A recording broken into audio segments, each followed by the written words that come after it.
първи път опитвам китайската напитка Мао Тай. Не мога да определя точно дали вкуса е на ракия или лек привкус на водка, но вкусът е много уникален.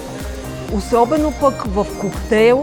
Това е, може би, най-хубавия коктейл, който съм опитвала някога.